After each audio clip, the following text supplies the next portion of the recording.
देखिए आज हम बात कर रहे हैं डेफिनेट इंटीग्रेशंस की, और इसमें भी हमने जो है कुछ प्रॉपर्टीज के बारे में पहले बात की थी, और आज उन्हीं प्रॉपर्टीज में हम कुछ क्वेश्चंस और लेकर के आए हैं। उसमें क्या है कि जैसे हमने ये प्रॉपर्टी पर कल वर्क किया था और आज ये दो प्रॉपर्टी और देखेंगे, तो ये टोटल हमारे पास 3 प्रॉपर्टीज हो जाएंगी और कल जो है ये टॉपिक हमारा कंप्लीट हो जाएगा।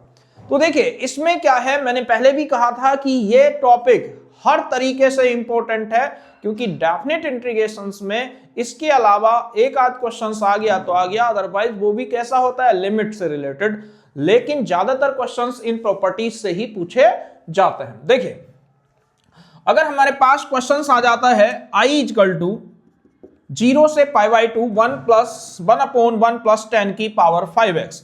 देखिए tan का कोट होता है, अगर हम चाहें तो कर सकते हैं, लेकिन इसमें क्या करते हैं, इसे साइन कोस में कन्वर्ट कर लीजिए। 1/1 प्लस कल कराया था सेम ऐसा ही क्वेश्चंस, तो ये क्या हो जाएगा, साइन की पावर 5x अपॉन कॉस की पावर 5x dx। अगर हम यहां से देखते हैं तो 0 से π/2 1 अपॉन क्या हो जाएगा, एलसीएम ले लिया, अपॉन कितना, कॉस की power 5x dx।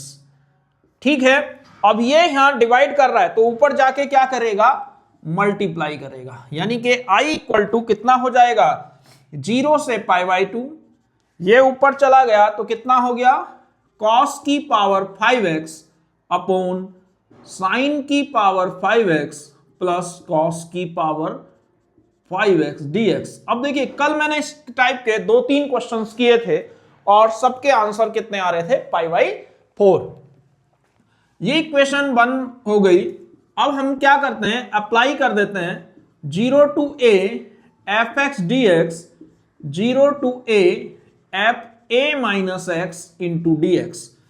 i equal to कितना हो जाएगा, 0 से π/2 cos की power 5 π/2 minus x upon sine की पावर 5/2 माइनस x cos की पावर 5 π/2 माइनस x। अब देखिए i इक्वल टू 0 से π/2 cos 90 minus theta sine theta upon sine 90 minus theta cos theta cos 90 minus theta sine theta. अब ये equation कौन सी हो गई, दोनों को ऐड कर दो, एडिंग 1 and 2। तो जब इन्हें दोनों को ऐड करेंगे i और i कितना हो गया, 2i। जब ऐड कर रहे हैं तो कोस की पावर 5x अपॉन साइन की पावर 5x प्लस कॉस की पावर प्लस साइन की पावर 5x अपॉन कॉस की पावर 5x प्लस साइन की पावर 5x। यही तो किया था कल भी। तो i और i यहां 2i चल रहा है, तो ये कितना हो जाएगा, 0 से π/2, यानी कि cos 5x plus sign 5x upon cos 5x plus sign की पावर 5x। इससे ये कैंसिल, तो यहां क्या बचा, 0 से π/2 1 dx। अब हमने क्या करा है, तो यहां से जब इसकी बात करते हैं तो देखिए 1 का इंटीग्रेशन x, तो 2i, अगर हम 1 का इंटीग्रेशन कर रहे हैं x हुआ 0 से π/2, तो 2i इक्वल टू π/2 माइनस 0, तो i इक्वल टू π/4। ठीक है, तो इस तरीके से यहां पे tan भी हो सकता है। देखिए क्वेश्चन ये भी हो सकता है, क्वेश्चन ये भी हो सकता है, क्वेश्चन ये भी हो सकता है, तो इस टाइप के यहां पे पावर 5 की जगह 7 भी हो सकती है, 8 भी हो सकती है, √3 में भी हो सकती है, लेकिन सब का प्रोसेस सेम होगा। क्लियर है। अब देखिए ये प्रॉपर्टी समझ में आ गई। अब इसके बाद एक क्वेश्चन और करते हैं।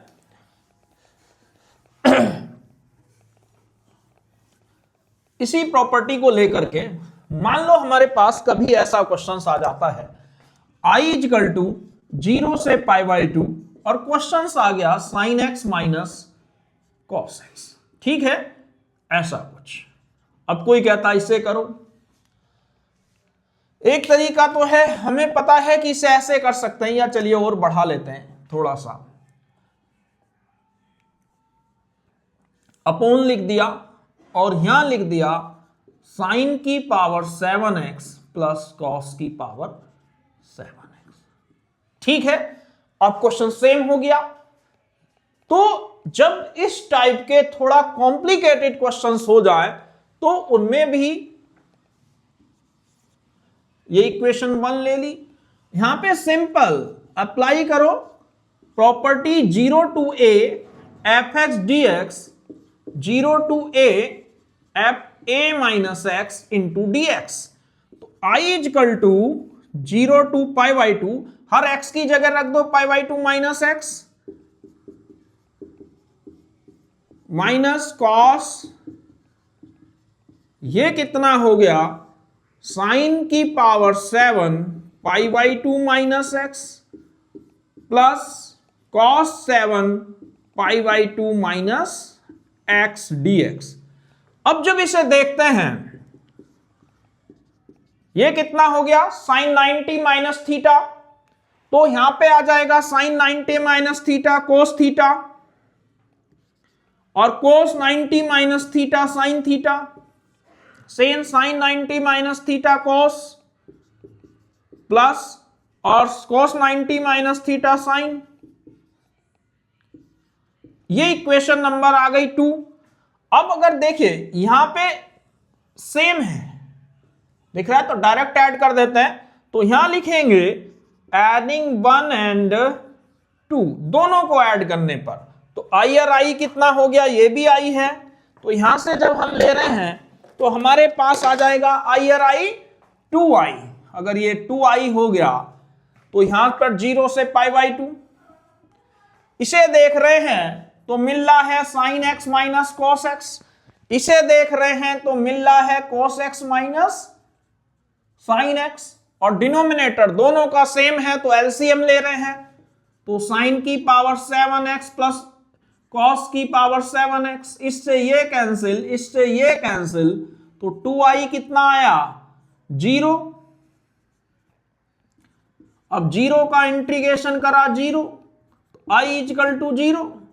तो इस तरीके से देखिए बहुत सिंपल क्वेश्चंस है, और अगर हम वैसे अगर प्रॉपर्टीज हमें सारी आती हैं तो इस टाइप के क्वेश्चंस करना कोई मुश्किल बात नहीं है। क्लियर है? अब देखिए अगले क्वेश्चंस की बात करते हैं। अब ये तो हुई प्रॉपर्टी, अब इसके बाद एक प्रॉपर्टी और है। मान लो हमारे पास प्रॉपर्टी आ जाती है ये, अब इसकी बात करते हैं a to b f x d x, a to b f a plus b minus x d x. कहां यूज करेंगे इसे?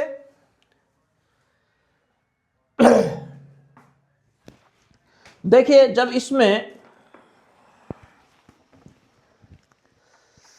ये चलिए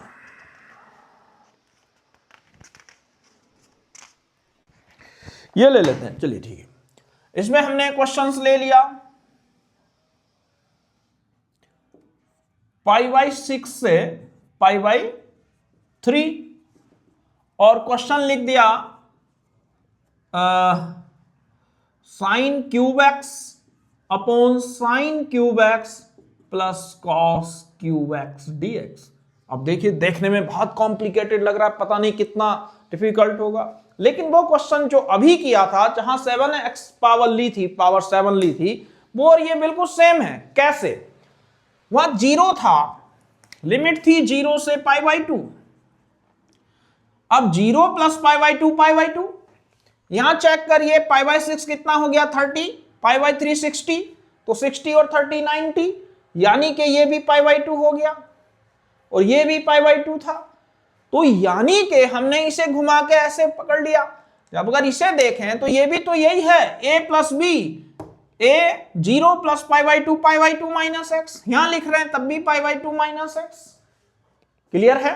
तो यानी कि हमें सेम प्रॉपर्टी जो यहां ले रहे थे वो यहां लेनी है, बस यहां a 0 है और b पाई बाई 2 है, इसमें a पाई बाई 6 है और b पाई बाई 2 है। अगर इसे देख रहे हैं तो 0 plus pi by 2 minus x था, तब ये प्रॉपर्टी यूज कर रहे थे। 0 to a f a minus x d x. अब ये तुम्हारा मान लो a है, ये b है, तो यहां पे a प्लस b हो गया। अब a कितना हो गया, जी पाई बाई 6 और ये पाई बाई 3, दोनों को ऐड करो पाई बाई 2 आ गया। जब हम दोनों को ऐड कर रहे हैं, ठीक है, तो ये हो गया 3 पाई बाई 2, ये कितना आ गया पाई बाई 2। तो ये की तो आंसर हुआ, जैसे ये है वैसे ही सेम है। अब इसे क्या करना है, थोड़ा टांग इधर से जो है अपना कान इधर से घुमा करके इधर से पकड़ना है, बाकी और कुछ नहीं है। देखिए जैसे हमारे पास ये आ गया, तो यहां पे हमने क्या करा, अप्लाई कर दी property a to b f x d x equal to a to b f a plus b minus x d x, और कोई चेंजेज नहीं, सेम बिल्कुल चलेगा। तो i इजकल टू कितना हुआ,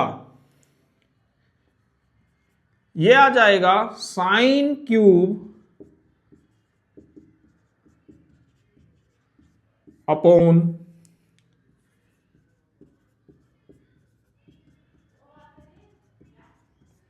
कॉस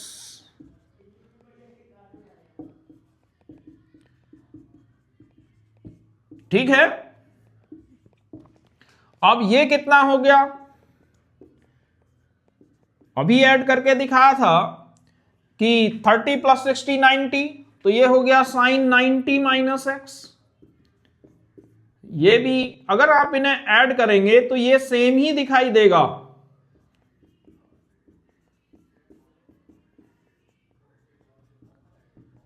कोई दिक्कत, जब इतना लिखा तो साइन 90 माइनस थीटा हमने पढ़ा है कोस थीटा, तो ये हो जाएगा कॉस क्यूब एक्स अपॉन फिर यहां भी कॉस क्यूब एक्स और प्लस साइन क्यूब एक्स। यहां तक क्लियर है। तो ये अब दोनों को ऐड कर दो, इक्वेशन नंबर 2, एडिंग 1 एंड 2, ये है पाई बाई 6 से पाई बाई 3, तो आई और आई कितना हो गया 2 पाई बाई 6 से पाई बाई 3। अब इधर देखिए, यहां पे जब हम देख रहे हैं कि यहां पे कितना है sine cube plus cos cube, यहां भी कितना है sine cube plus cos cube, और जब दोनों के डिनोमिनेटर सेम है तो इनके न्यूमरेटर यानी कि अंश जो है आपस में ऐड हो जाएंगे, यानी कि क्या आ जाएगा साइन क्यूब एक्स और प्लस कॉस क्यूब एक्स। और जब इसमें देखेंगे तो ये भी क्या बन जाएगा sine cube x plus cos cube x, इससे ये कैंसिल कर दिया, तो आई 2i इजकल टू कितना हुआ 1 dx, और 2i इजकल टू 1 का इंटीग्रेशन x, ठीक है करा रखा है। तो 2i इजकल टू पहले upper limit minus lower limit, इधर एलसीएम ले लिया 6, तो ये बचा 2 पाई माइनस पाई, तो 2 इधर चला जाएगा, तो i equal to pi upon 12। तो अगर पाई बाई 3 से पाई बाई 6 से पाई बाई 3 अगर यहां वैल्यू गिवन है तो इसका आंसर ज्यादातर i equal to pi upon 12 आएगा। तो ये हुए कुछ क्वेश्चंस, ठीक है। ये हो गई हमारी दूसरी प्रॉपर्टी। अब जैसे हमने बात की थी आज 3 प्रॉपर्टी की बात करेंगे, तो थर्ड प्रॉपर्टी देखिए कैसे स्प्लिट होती है प्रॉपर्टीज में लिमिट। तो यहां पे अगर हम तीसरी की बात करते हैं तो देखिए, जैसे हमारे पास ये था पहली, ये अभी तक हमने ये पढ़ लिया 0 to a f a minus x d x. तीसरी प्रॉपर्टी है a टू c जाना है, तो पहले कहां जाएंगे, a से b जाएंगे, फिर कहां जाएंगे b से c जाएंगे। देखिए कोई डिफरेंस तो है नहीं, मान लो मुझे a से c जाना है, पहले मैं a से b गया फिर b से c चला गया, तो जितने भी हमारे मॉडुलस फंक्शन है वो सब इसी प्रॉपर्टी से होते हैं। या कभी हमें फंक्शन डिफाइन हो जाए तब भी उस केस में ऐसे करेंगे। जैसे देखिए पहला क्वेश्चन हमने ये ले लिया, i इक्वल टू लिखा x माइनस 3 dx, लिमिट है 0 से 2। ठीक है, अब जब कभी ऐसा क्वेश्चन आ जाए, अब हमें तो ये नहीं पता कि कौन सी पॉजिटिव है कौन सी निगेटिव है, तो पहले हम अगर इस फंक्शन को डिफाइन करें तो याद होगा x माइनस 3 कब पॉजिटिव होगा, एक इसकी दो वैल्यू आती हैं हमेशा, एक पॉजिटिव और एक निगेटिव। अब कैसे पता करोगे कि पॉजिटिव आ रही है या निगेटिव? एक काम करते हैं, इसमें कोई एक इस पे जीरो होगा, पहले हमने यहां इसे जीरो के इक्वल रखा तो x इक्वल टू कितना निकला 3। अब 3 से बड़ी वैल्यू रखो पॉजिटिव आएगा, 3 से छोटी वैल्यू रखो निगेटिव आएगा। वैसे भी दिख ही रहा है कि ये पॉजिटिव कब होगा, if x is greater than और इक्वल टू 3, निगेटिव तब होगा if x is less than 3। Clear है? तो अब हमारा क्वेश्चन कहां से लिमिट है, 0 से 2 पर। अब 0 से 2 पर देखो इस केस में आएगा या इस केस में आएगा, तो 0 से 2 कितना है, 3 से छोटा है, तो यानी कि ये आएगा। तो यानी कि जो हमारा क्वेश्चन हो जाएगा 0 से 2 और लिमिट आएगी माइनस x माइनस 3 dx। ठीक है, अब जब इसे सॉल्व करेंगे तो अभी और थोड़ा लिख लेते हैं, ये हो जाएगा 3 minus x d x. Clear है? अब ये समझ में आ गया होगा ये क्यों लिया, क्योंकि 0 से 2 लिमिट थी। अगर लिमिट हमारी मान लो 5 से 7 होती तो हम ये वाला लेते, क्योंकि वो 3 से बड़ा हो जाता है, ये 3 से छोटी हैं दोनों, तो इसलिए निगेटिव वाली वैल्यू ली। तो अब 3 का इंटीग्रेशन कितना हुआ 3x, x का integration x square upon 2, limit हो गई 0 से 2। जब 2 रखेंगे 2 3 जा 6, 2 का स्क्वायर अपॉन 2 माइनस 0 माइनस 0। तो जब यहां पे लिखेंगे तो ये कितना हुआ 6 माइनस 2, यानी कि आंसर आ गया 4। तो इस तरीके से हम मॉडुलस वाले क्वेश्चंस को सॉल्व करते हैं। आगे देखिए, अब ये जरूरी नहीं है कि एक ही आए, कभी कभी दो में भी आएगा। देखिए कैसे, मान लो मेरे पास क्वेश्चन आता है, हमने लिखा हमें जाना है 0 से 2, क्वेश्चन आ गया x माइनस 1 dx। देखिए ध्यान से, तो यहां पे अब देखिए x की वैल्यू 1 है, अगर 1 से बड़ी रख रहे हैं वैल्यू तो पॉजिटिव होगी, 1 से छोटी रख रहे हैं तो निगेटिव होगी। यानी कि यहां दो केस आए, पहला पॉजिटिव और दूसरा निगेटिव। पॉजिटिव कब होगा, x इज ग्रेटर देन और इक्वल टू 1, निगेटिव तब होगा जब x is less than 1। Clear है? अब 0 से 1, देखिए अब इसे दो पार्टों में तोड़ना पड़ेगा, क्योंकि हम मिडिल पार्ट कौन सा आ गया 1 आ गया, तो यानी कि पहले 0 से 1 जाओगे फिर 1 से 2 जाओगे। क्लियर है? क्योंकि इसका जो सेंटर पॉइंट है 1 हो गया, यानी कि कुछ ऐसी बात कर रहा है।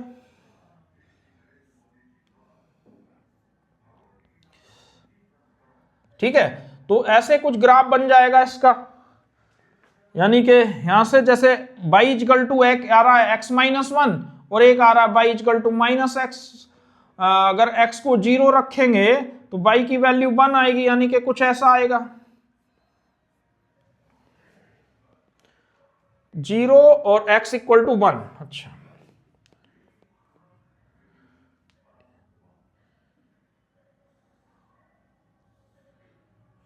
ठीक है, तो इस तरीके से करेंगे, यानी कि अगर 1 से बड़ी है तो पॉजिटिव है, 1 से छोटी है तो निगेटिव है। चलिए अब जब इसकी बात कर रहे हैं तो यहां पे क्या आ जाएगा, i इक्वल टू कितना हो जाएगा 0 से 1 और प्लस कहां जाएंगे 1 से 2। अब 0 से 1, 1 से छोटी है तो माइनस आएगा और 1 से 2 पे प्लस आएगा। अब इसे सोल्व कर दीजिए, माइनस x का इंटीग्रेशन x स्क्वायर अपॉन 2, 1 का इंटीग्रेशन x, प्लस जब यहां लिख रहे हैं x स्क्वायर अपॉन 2 और 1 का इंटीग्रेशन कितना हुआ ठीक है, तो जब 1 रखेंगे वैल्यू, बाकी तो कहानी सेम है, 1 का स्क्वायर 1/2 -1, बीच में -0 -0 प्लस 2 का स्क्वायर (2 + 2) माइनस 1 का स्क्वायर (2 + 1), ये तो 1/2 -1 कितना हो गया, ऐसे लिख लीजिए, -1/2 में से -1/2 प्लस 2 और 2 4, और ये हो गया 1/2 + 1 माइनस का 3/2, तो ये कितना हो गया 1/2 + 4 - 3/2।